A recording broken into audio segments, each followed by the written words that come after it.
করে জাঙ্কুকের মাথা এখনো সেভাবে আছে। সে দু হাত দিয়ে জাঙ্কুকের মাথাটা নামাতে চাইছে বুক থেকে, কিন্তু কোনোভাবেই সে সক্ষম হচ্ছে না। ছাড়ুন, ওয়াশরুমে যাব। আর একটু ঘুমোই। এই, তের চিল্লানো শুনে জাঙ্কুক ধরফড়িয়ে ওঠে। কি কি কি হয়েছে? ছাড়ুন আমাকে। কেন জান? আমি ওয়াশরুমে যাব, ছাড়ুন। জাঙ্কুক তের উপর থেকে সরে আসে। তে উঠে গিয়ে ফ্রেশ হয়ে গোসল করে বেরিয়ে আসে। জাঙ্কুক বিছানায় শুয়ে আছে এখনো। তে গিয়ে মগ ভরা পানি নিয়ে জাঙ্কুকের উপর ফেলে দেয়। কি হচ্ছে এগুলো? উঠে গিয়ে ফ্রেশ হয়ে এসো, আমি নিচে যাচ্ছি খেতে, আমার খিদে পেয়েছে। কথাটা বলে তে নিচে চলে আসে। জাঙ্কুক মৃদু হাসে। তে নিচে এসে দেখে এই মুহূর্তে নিচে কেউ নেই। সবাই হয়তো খাওয়া দাওয়া শেষ করে নিজের রুমে চলে গেছে। তে খাবার টেবিলে বসে নিজেই খাওয়া শুরু করে। এই মুহূর্তে তার পেটে এত ক্ষুধা যে তাকে বোধহয় পুরো দুনিয়া দিলেও সে খেয়ে ফেলবে। তে খাচ্ছে এমন সময় হঠাৎ করে চিরন বাড়িতে অনেকগুলো গাড়ি এসে উপস্থিত হয়। তে মনে করে হয়তো জাঙ্কুকের কেউ হবে। তে এত তোয়াক্কা না করে খাওয়া চলমান রাখে। কিছুক্ষণ পরে ওদের বাড়িতে বেশ নামি দামি মানুষ প্রবেশ করে। তার ভেতরে জাঙ্কুকের ফুপা আর কাইও আছে, রোজির বাবা এবং রোজিও আছে। তেকে চুপচাপ খেতে দেখে রোজির প্রচন্ড রাগ হচ্ছে। সে পিট পিট করে তার বাবার কানে কানে বলে, দেখেছো কিভাবে গিলছে? এইটা জীবনবানের বউ? হ্যাঁ বাবা, এইটাই। এত বাচ্চা মেয়ে, এর জন্য এত কিছু? এই জন্যই। তুই যা, ওকে গিয়ে খাবার টেবিল থেকে তুলে বল যে কাজের মেয়ে হয়ে এত গিয়েছিস কেন। কি বলছো বাবা? জাঙ্কুক দেখি। দেখবি না, জাঙ্কুক নেই, তুই যা গিয়ে বল। ঠিক আছে। রোজি এগিয়ে যাচ্ছিল, এর মাঝে সিঁড়ি দিয়ে জাঙ্কুক নেমে আসে। তার বাড়িতে এতগুলো অনাকাঙ্ক্ষিত অতিথি দেখে জাঙ্কুক বেশ অবাক হয়। অতিরিক্ত বুদ্ধিমান হলেও মাঝে মাঝে সামনের মানুষটার উদ্দেশ্য বুঝতে বেশ খানিক সময় লাগে। জাঙ্কুকের ক্ষেত্রেও এমন হয়ে গেছে বিষয়টা। কি ব্যাপার, আমার বাড়িতে এতগুলো অনাকাঙ্ক্ষিত অতিথি? অনাকাঙ্ক্ষিত কাদের বলছো জাঙ্কুক? কাদের বলবো, আসুন বসুন। জাঙ্কুক তাদের নিয়ে ড্রয়িং রুমে বসায়। আমি চাচিকে বলে চা নাস্তা পাঠাচ্ছি। জাঙ্কুক, এখানে কিন্তু আমি নতুন বউয়ের হাতে চা খেতে এসেছি। না ফুপা, তার হবে না, আপনার বউয়ের পরীক্ষা চলছে। এতগুলো মানুষের চা আমি ওকে দিয়ে এখন বানাতে পারবো না। আপনারা বসুন, আমি মাকে ডেকে দিচ্ছি। কথাটা বলে জাঙ্কুক বেরিয়ে যায়। জাঙ্কুক বেরিয়ে গেলে রোজ তার বাবার দিকে তাকিয়ে বলে, দেখছো কত দরদ।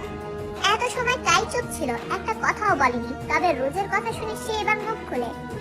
দেখো রোজি, আমি চাই আমাদের কোনো প্ল্যান সম্পর্কে যেন জাঙ্কুক কোনো কিছু আঁচ না করতে পারে। তুমি তোমার ক্রোধ সামলাও।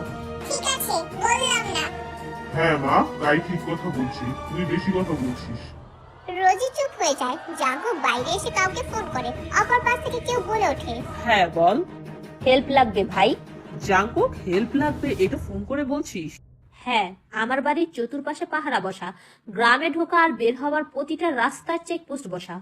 ঠিক আছে, কিন্তু এখন কিন্তুর উত্তর দেওয়ার সময় নেই, যা বললাম তাই কর। জাঙ্কুক ফোন কেটে তের কাছে চলে আসে।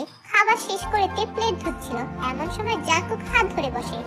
জান, প্লেট ধুতে হবে না, আমার সাথে চল। কোথায়? বেশি কথা বলো না পাখি, চলো।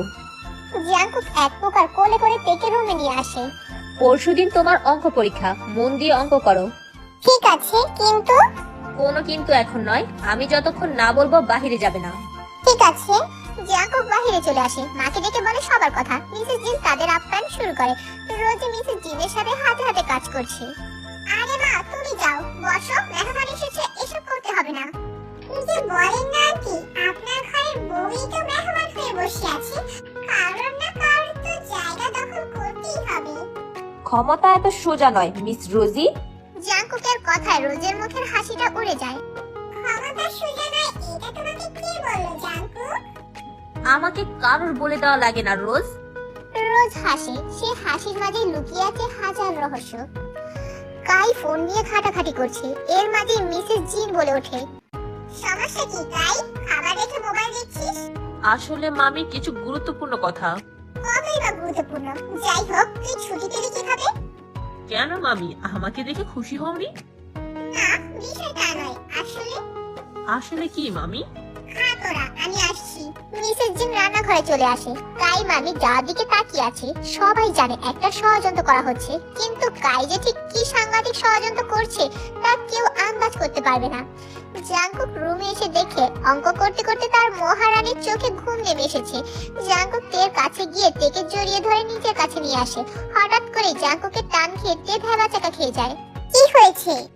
জাঙ্কুক তেকে বিছানায় নিয়ে নিজের কোলে বসিয়ে জড়িয়ে ধরে রাখে। তে বুঝতে পারছে না হঠাৎ করে কি হয়েছে।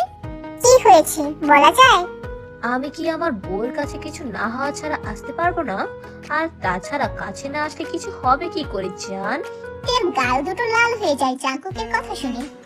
সারণ পাজি লোক একটা। আমি পাজি লোক হতে যাব কেন? তো কি লোক? আমি তো তেরানির ব্যক্তিগত মানুষ, বুঝ না? হ্যাঁ হ্যাঁ বুঝেছি। বুঝ না বুঝলে প্র্যাকটিক্যাল আমি জানি, সেই ক্লাসটাও নিতাম।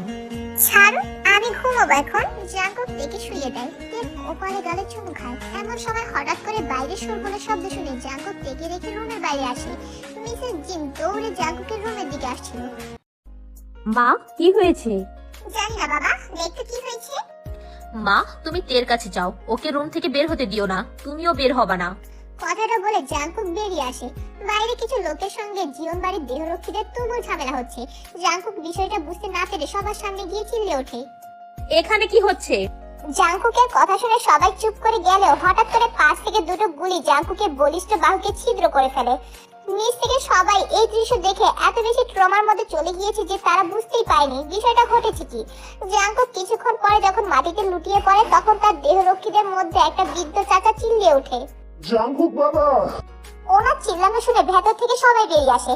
মিসেস জিন দৌড়ে রুম থেকে বের হয়। কেউ শাশুড়ির পেছনেই ছিল, কিন্তু বেশি দূর পর্যন্ত যেতে পারেনি।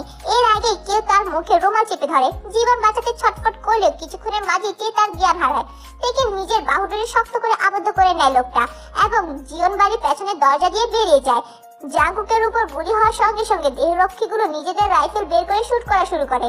আসলে এই গ্রামে কি এই দেশের এমন কোনো মানুষ নেই যে জাঙ্কুককে পছন্দ করে না।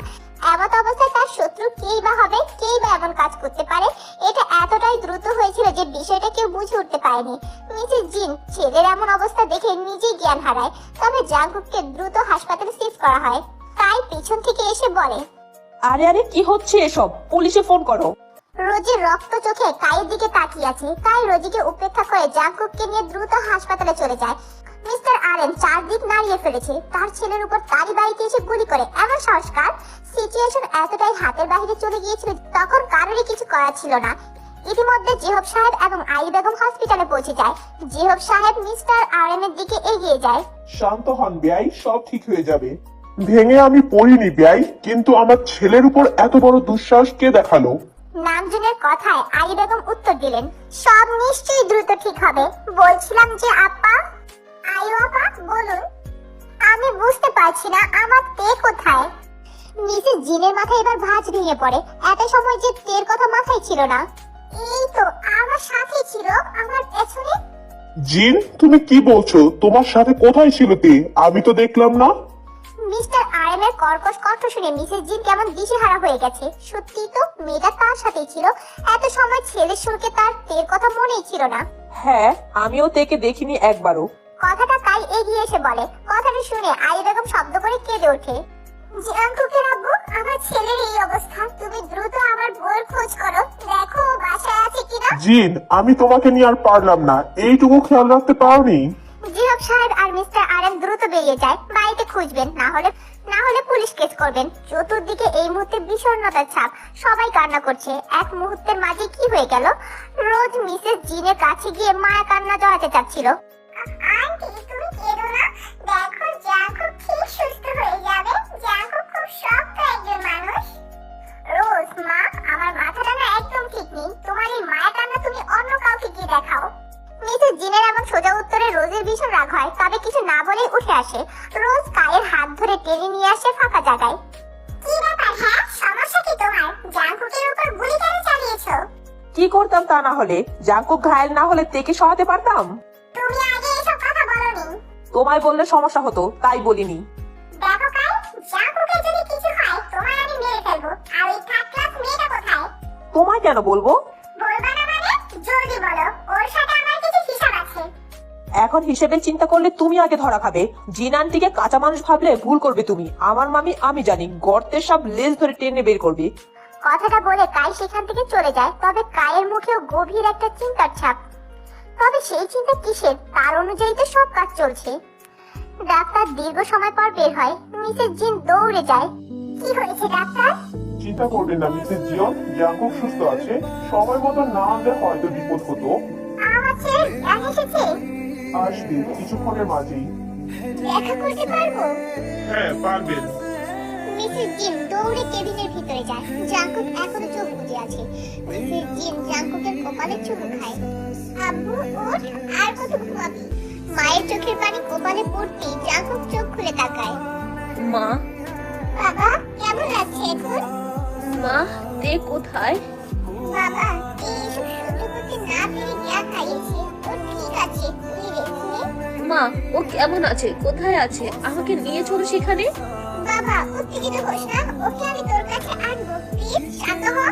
জাঙ্কুকের কথা বলতেও কষ্ট হচ্ছে। মিসেস জিন দ্রুত ডাক্তারকে ডাকে, আর ডাক্তার জাঙ্কুককে সামলাতে না পেরে ঘুমের ওষুধ দেয়, আর জাঙ্কুক ঘুমিয়ে যায়। মিসেস জিন ছেলের কপালে চুমু দেয়। তোর ভালোবাসাকে কিচ্ছু হতে দেব না আমি বাবা, চিন্তা করিস না, তোর মা এখনো বেঁচে আছে। মিসেস জিন বেরিয়ে আসে, কাউকে কল করে গাড়ি বের করতে বলে, আর জাঙ্কুকের কেবিনের সামনে প্রচুর পাহারা বসায়। মিসেস জিন দ্রুত তার বাড়িতে চলে আসে। এই তোরা দ্রুত বাসার সব সিসিটিভি খোঁজ কর। দেখ আমার তেল লাশ আমার সাথে উপরে ছিল। আন্টি, উপরে তো ভাইয়ের নির্দেশে সব সিসিটিভি আমরা খুলে ফেলেছি। তে ভাবি আসার পর উনি সব সিসিটিভি সরিয়ে ফেলেছে, আর যা আছে তা উনি ছাড়া আমরা জানি না এর অ্যাক্সেস কোথায়। বাহ কি বলবো আমি, আমার ছেলেটাও এত পজিটিভনেস দেখায়, ওর খেলায় এখন আমি কি করবো আমি? মিসেস জিন সোফায় বসে পড়ে। এমন সময় কেউ দৌড়ে আসে তার কাছে। ম্যাডাম, কি হয়েছে? ম্যাডাম, জাঙ্কুক স্যার কি জাঙ্কুক স্যার? হাসপাতাল থেকে বেরিয়ে গেছে। মানে আমার ছেলের বুকে দুটো গুলি লেগেছে, ও বেরিয়ে এসেছে, আর তোরা কি করেছিস? মিসেস জিনের এবার পাগল পাগল লাগছে। তিনি দ্রুত আবার বেরিয়ে আসেন। বাড়ি থেকে বের হওয়ার সাথেই তিনি দেখেন জাঙ্কুক রাস্তায়। সাদা পোশাক পরা ছিল তার ছেলের, বুকে ব্যান্ডেজ। 24 ঘন্টা এখনো পার হয়নি, তার ক্ষত হয়েছে, সেটি শুকায়নি, কিন্তু তাকে দেখে মনে হচ্ছে যেন সাধারণভাবে কেটে গেছিল। ডাক্তার ব্যান্ডেজ করেছে, এখন সে সুস্থ আছে। জাঙ্কুক আমাকে কিভাবে জানালে আর শান্তি পাবি? মা, তুমি আমাকে আমার তেল খবর কেন আগে বলনি? বাবা আমি তোকে কিভাবে বলবো? দেখ তোর অবস্থা দেখ। মা, রাত 1টা পেরিয়ে গেছে, আমার তে আমার কাছে নেই। আমার অনুপস্থিতিতে ওর দায়িত্ব তোমাদের ছিল, তুমি আমার থেকে রক্ষা করতে পারোনি, তাই এখন আমাকে বাধা দিও না। হ্যালো এভরিওয়ান, আজকের পার্টটি আমি খুব ছোট করে দিয়েছি কারণ এটা আমার আগেই রেকর্ড করা ছিল। আমি এক্সামের কারণে এটা এডিট করে তোমাদের দিতে পারিনি, তাই আজকে দিয়ে দিলাম। আর হ্যাঁ, 15 তারিখে আমার রিটেন পরীক্ষা শেষ হয়ে গেছে। এখন থেকে আমি ভিডিও কিছুদিন পর পরই দিতে পারবো। আর আজকের পার্টটা কিরকম লাগলো সবাই কমেন্ট করে জানাবে।